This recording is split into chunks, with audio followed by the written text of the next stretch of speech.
Media political awareness ஊடகத்திற்கு உங்கள் அனைவரையும் அன்போடு வரவேற்கிறோம்.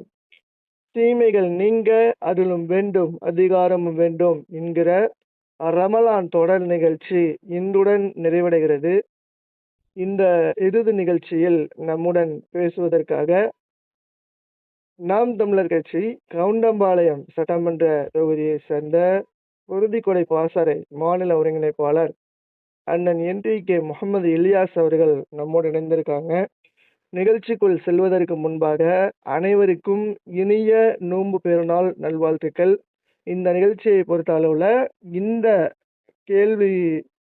கேள்வியை கேட்டு பதில் சொல்ற நிகழ்ச்சி இப்பொழுது முடிவடைகிறது. அதே சமயத்துல வேறொரு கேள்விகளுடன் தீமைகள் நீங்க அருளும் வேண்டும் அதிகாரமும் வேண்டும் என்கிற நிகழ்ச்சி இன்ஷா அல்லாஹ் தொடரும். அஸ்ஸலாமு அலைக்கும் இலியாஸ் அண்ணா, நல்லா இருக்கீங்களா? அல்ஹம்துலில்லாஹ். இன்றைய இஸ்லாமிய சமூகத்தில் தொழுகை பயான், நோன்பு பயான், ஜகாத், ஹஜ் பயான், பெண்கள் பயான் என நடத்தி கொண்டிருக்கும் இத்தருணத்தில் மறுமையில் இறைவனின் பேரன்பையும் பேரருளையும் பெற்றுத்தரும் ஒரே கல்வி அரசியல் கல்வி. அந்த அரசியல் விழிப்புணர்வை ஏற்படுத்தி கொண்டிருக்கும் TN media political awareness media உரிமையாளர் அபூதல்ஹாவுக்கும் அவர்களின் குழுவினருக்கும் இறைவன் ரஹ்மத் செய்வானாக. ஆமீன். ஆமீன். மிக்க மகிழ்ச்சி. உங்க கேள்விக்குள்ள போயிடலாம். தமிழ் இஸ்லாமியர்கள் தங்களை தமிழர்கள் என்று சொல்வது இஸ்லாமிய மார்க்கத்திற்கு எதிரானதா? 100% இல்லை. இறைவன் திருக்குரான்ல இன்ஹுவ இல்லா திக்ருல் லில் ஆலமீன், உலக மக்கள் அனைவருக்கும் இத்திருக்குர்ஆன் நல்ல உபதேசம் என்று வேறில்லை அப்படின்ட்டு திருக்குரான்ல சொல்றான். அப்போ இறைவன் கூறிய இந்த நல்ல உபதேசத்தை நான் என்னுடைய தாய்மொழியில் தான் அது கத்துக்கணும். அப்போ அந்த தாய்மொழியை கத்துக்கணும் அப்படின்னா என்னுடைய தாய்மொழி என்னுடைய தமிழ்நாட்டிலேயே இருக்கு, அதுவும் என்னுடைய வசிக்கிற இடத்திலேயே இருக்கு. அப்படி சுலபமா கிடைக்கக்கூடிய என்னுடைய தாய்மொழியை என் தொழிலை விட்டோ வருமானத்தை விட்டோ மன உளைச்சல் அலைஞ்சோ நான் என்ன பண்ண வேண்டிய அவசியம் இல்லை. மற்ற மொழியில் தேடி போக வேண்டிய நிர்பந்தம் எனக்கு இல்லை. மேலும் நபிகள் நாயகம் ஸல்லல்லாஹு அலைஹி வஸல்லம் அவர்களுக்கு குர்ஆன் அரபி மொழியில் கொடுக்கப்பட்டது.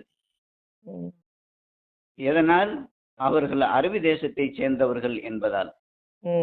அதே நேரத்துல நபிகள் நாயகம் ஸல்லல்லாஹு அலைஹி வஸல்லம் அவர்கள் தமிழ்நாட்டில் பிறந்திருந்தால் இறைவன் திருக்குர்ஆனை தமிழ் மொழியிலேயே இறக்கி கொடுத்திருப்பான் என்பதிலும் சந்தேகம் வேண்டாம்.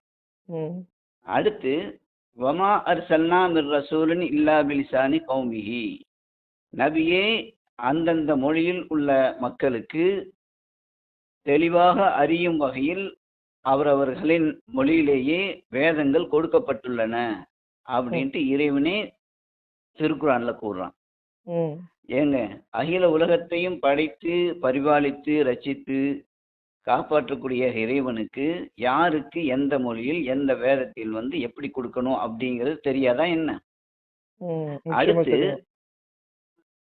அடுத்து இறைவன் திருக்குறான்ல 25 நபிமார்களுடைய பெயரை சொல்றான்.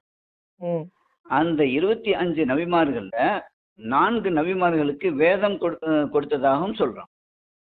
அதுல ஒன்னு மூசா நபி அலைஹிஸ்ஸலாம், அவங்களுக்கு தௌராத் மொழியில் தௌராத் வேதத்தை கொடுத்தான். ரெண்டாவது தாவூத் நபி அலைஹிஸ்ஸலாம் அவங்களுக்கு ஜபூர் மொழியான ஜபூர் வேதத்தையும் கொடுத்தான். மூணாவது ஈசா நபி அலைஹிஸ்ஸலாம் அவங்களுக்கு இஞ்சில் மொழியான இஞ்சில் வேதத்தையும் கொடுத்தான். அதே மாதிரி தான் நபி ஸல்லல்லாஹு அலைஹி வஸல்லம் அவர்களுக்கு திருக்குர்ஆனை அரபி மொழியில் கொடுத்திருக்கிறார். எப்படி நமது தாய்மொழியான எப்படி நமது தாய் தந்தையரை பாதுகாக்கணுமோ மதிக்கணுமோ கண்ணியப்படுத்தணுமோ அதுபோலவே நமது தாய்மொழியையும் கண்ணியப்படுத்தணும் பாதுகாக்கணும் கற்றுக்கணும் அப்படிங்கிற விஷயத்தில் நாம் ஒருபோதும் மறந்துடக்கூடாது. அதற்கு இஸ்லாம் எனக்கு தடை விதிக்கவில்லை அப்படிங்கிற ஒரு விஷயத்தை நான் இங்க பதிவு செய்கிறேன். சிறப்பு சிறப்பு. அடுத்ததாக தமிழ்நாட்டில் வாழும் இஸ்லாமிய அரசியல் தலைவர்கள் இஸ்லாமிய மக்களுக்கு எந்த விதமான அரசியலை கற்றுக் கொடுத்துருக்காங்க?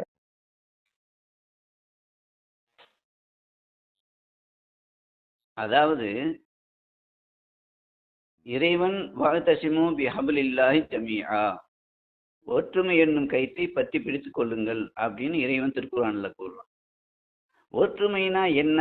ஒற்றுமை எப்படி, யாரிடமிருந்து கடைபிடிக்கணும், முதலில் ஒற்றுமை யாருக்கு எப்படி நடத்தணும் அப்படிங்கிற ஒரு விஷயமே இந்த இஸ்லாமிய தலைவர்களுக்கு தெரியாது. ஒரு சில இஸ்லாமிய தலைவர்களுக்கு. ஒரு சில இஸ்லாமிய ம். தலைவர்களுக்கு தெரியாது. ம். அந்த அளவுக்கு ம். அரசியல் அறிவு தெளிவு இருக்கா என்பதை எனக்கு தெரியல. ம். ஏன் எதனால அப்படி சொல்றீங்க?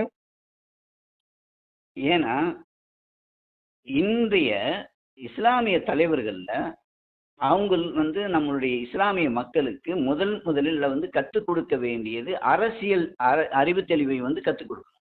ம். இதுவரைக்கும் அவங்க அரசியல்லாம் பேசியிருக்காங்களா?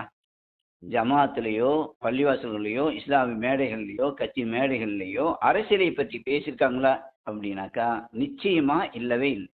ம்.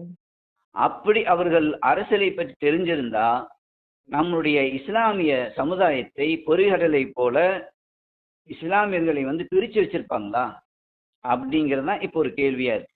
ம்.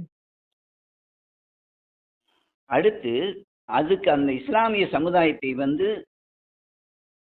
கடலை பொறி மாதிரி பிரிச்சதுக்கு முதல் காரணமே நல்லவன் போல் இருப்பானாம் பரம சண்டாளன் அப்படிங்கிற ஒரு மேதாவி ஒருத்தர் நம் தமிழ்நாட்டில் இருக்கிறார். யார் அது? அவர்தான் முனாஃபிக்கான விஷயத்திலும் சரி குழப்பவாதியான விஷயத்திலும் சரி அவர் முதன்மையான இடத்தில் இருக்கக்கூடிய விஜய் என்னும் ம். மேதாவிதான் அவர். ம். மார்க்க அறிவின்படி தமிழ் தேசிய அரசியலை தெரியாத தற்குறி பிஜே அவர்கள்தான் இந்த குழப்பத்துக்கும் பிரிவினைக்கும் காரணம் அப்படிங்கிறதையும் நான் இங்க பதிவு செய்யறேன்.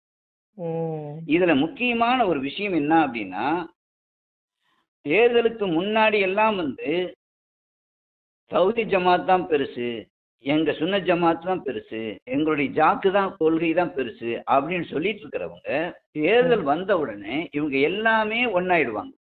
எதுக்கு?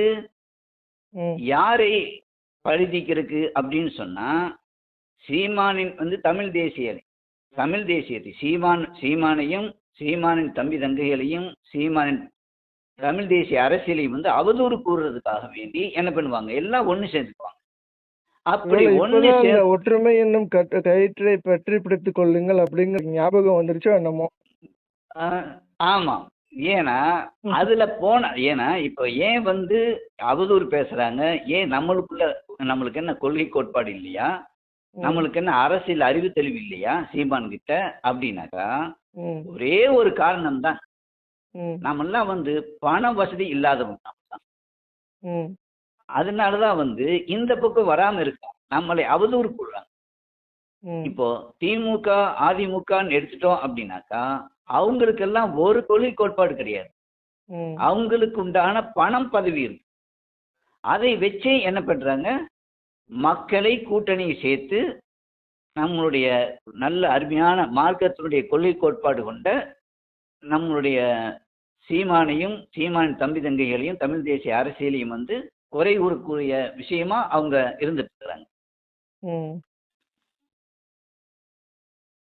ஆக நீங்க சொன்ன இந்த கருத்துக்களின் அடிப்படையில வச்சு பார்க்கும் பொழுது இந்த இஸ்லாமிய அரசியல் தலைவர்கள் ஒரு நல்ல அரசியலை கற்றுக் கொடுக்கல அப்படின்னு சொல்ல வரீங்க. இதுதான் உறுதியான விஷயம்.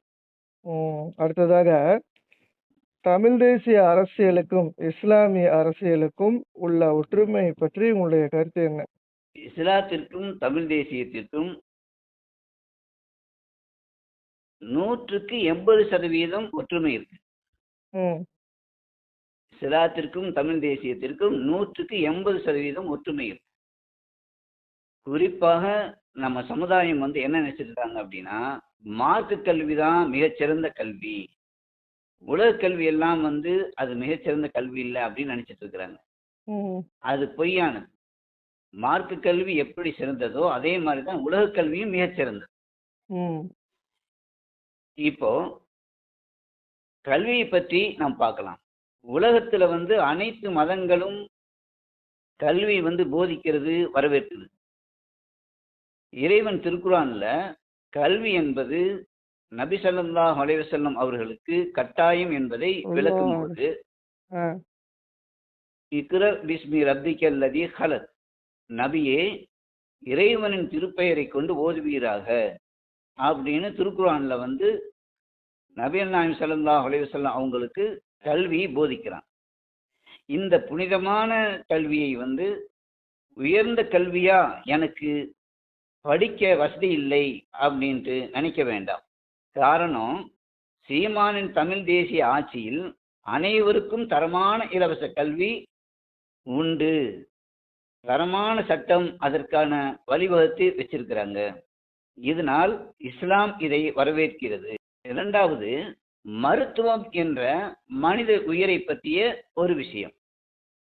நிச்சயமாக மதுவும் சூதுவும் ஷைத்தானின் செயலாகும் அப்படின்னு இறைவன் திருக்குர்ஆன்ல கூறுறான்.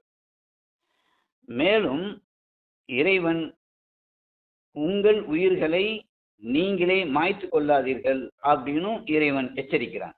ம். இந்த கொடூர பேரழிவு கொண்ட மது போதைகளையும் தற்கொலைகளையும் வன்மையாகவும் தடுக்க சட்டம் இயற்றியிருக்கிறது தமிழ் தேசிய அரசியல். ம். நம்முடைய இந்த தமிழ் தேசிய அரசியலை இஸ்லாம் பெருமையாக வரவேற்கிறது. மேற்கோள் காட்டிய அந்த கருத்துக்களின் அடிப்படையில பார்த்தீங்க அப்படின்னா, இஸ்லாமும் கல்விக்கு முக்கியத்துவம் கொடுக்குது. தமிழ் தேசிய அரசியலும் கல்விக்கு முக்கியத்துவம் கொடுக்குது. இஸ்லாமும் போதை, மது போன்ற மது போதைகளை தடுக்க அது சொல்கிறது. போன்ற விஷயங்களை தடுக்குது. தமிழ் தேசிய அரசியலும் தடுக்குது. இதெல்லாம் இஸ்லாமிய அரசியலுக்கும் தமிழ் தேசிய அரசியலுக்கும் உள்ள ஒற்றுமை அப்படின்னு நீங்க மிக சொல்ல வரீங்க. பெரும் ஒற்றுமை. சிறப்பு, சிறப்பு. பல்வேறு பணிகளுக்கு மத்தியில நம்முடைய நிகழ்ச்சியில் கலந்து கொண்டு அனைத்து கேள்விகளுக்கும் தக்க சான்றுடன் பதிலளித்தமைக்கு டிஎன் மீடியா பொலிட்டிக்கல் அவேர்னஸ் ஊடகம் சார்பாக உங்களுக்கு நன்றியை தெரிவித்துக் கொள்கிறோம். அஸ்ஸலாமு அலைக்கும் வரஹ்மத்துல்லாஹ். வலைக்கும் சலாம் வரஹ்மத்துல்லாஹி வபரகாத்துஹு. நம்மளுடைய இந்த வலைவலியை சப்ஸ்கிரைப் பண்ணாத உறவுகள் சப்ஸ்கிரைப் பண்ணுங்க. இன்ஷா அல்லாஹ் தொடர்ந்து தீமைகள் நீங்க அருளும் வேண்டும், அதிகாரமும் வேண்டும் என்கிற நிகழ்ச்சி நடைபெறும். வேறொரு கேள்விகளுடன், வேறொரு சிறப்பு விருந்தினர்களுடன் விரைவில்